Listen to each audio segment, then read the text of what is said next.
Nama saya Bintang Lailatul Qadri, kelas 12 MIPA 1.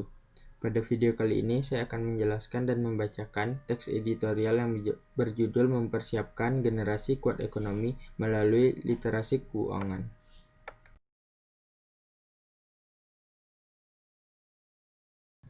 Teks editorial atau tajuk rencana adalah artikel yang dibuat oleh redaktur koran yang merupakan pandangan redaksi terhadap peristiwa aktual, fenomenal, dan kontroversial.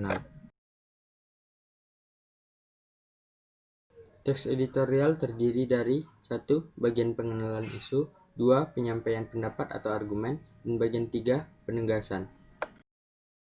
Berikut adalah beberapa kaidah kebahasaan pada teks editorial.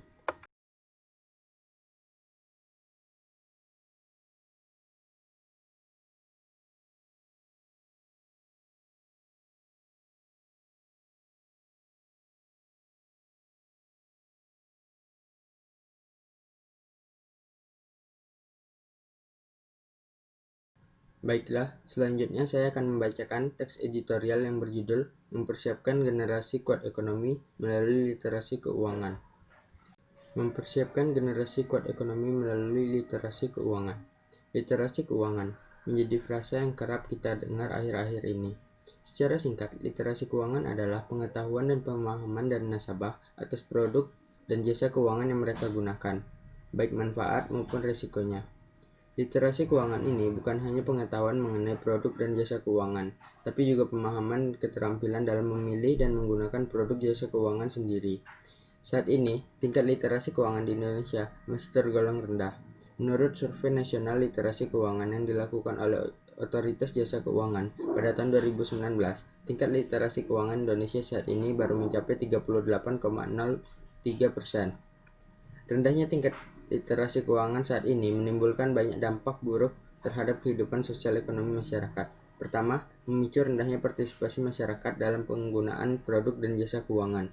Kedua, masyarakat yang kurang matang dalam menentukan rencana keuangan, sehingga timbullah masyarakat yang lemah secara ekonomi. Dan ketiga, ketidaksiapan masyarakat dalam menghadapi krisis keuangan. Peningkatan literasi keuangan di Indonesia, terutama kepada generasi muda Indonesia, penting dilakukan. Berikut adalah beberapa alasan mengapa peningkatan literasi keuangan generasi muda penting dilakukan. Pertama, generasi muda Indonesia merupakan kelompok usia terbanyak. Berdasarkan data Pusat Badan Statistik tahun 2019, sepertiga atau lebih dari 90 juta penduduk Indonesia masih berusia di bawah 20 tahun.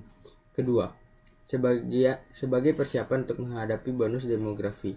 Pada tahun 2030, Indonesia diprediksi akan menghadapi masa bonus demografi, di mana jumlah penduduk usia produktif 15-65 tahun akan lebih besar dibandingkan penduduk usia tidak produktif yang berusia di bawah 15 tahun dan di atas 64 tahun.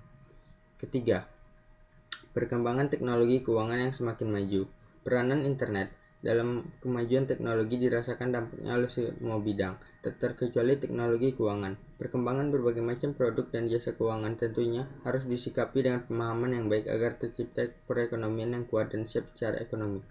Akhir kata, pembangunan ekonomi Indonesia tidak hanya diukur melalui angka inklusi keuangan, namun juga pertumbuhan tingkat literasi keuangan. Diharapkan melalui peningkatan literasi keuangan kepada generasi muda, muncul generasi yang cerdas dan kuat secara keuangan, mampu menghadapi berbagai permasalahan ekonomi yang semakin beragam, dan dapat memberikan dampak yang baik pada bonus demografi 10 tahun lagi. Pemerintah juga diharapkan mengambil peran penting dalam peningkatan tingkat literasi keuangan kepada generasi muda dengan memasukkan literasi keuangan pada kurikulum pendidikan dan program pendidikan kepada generasi muda agar tingkat literasi keuangan Indonesia ke depannya lebih baik lagi. Sekian pembacaan teks editorial berjudul Mempersiapkan Generasi Kuat Ekonomi Melalui Literasi Keuangan.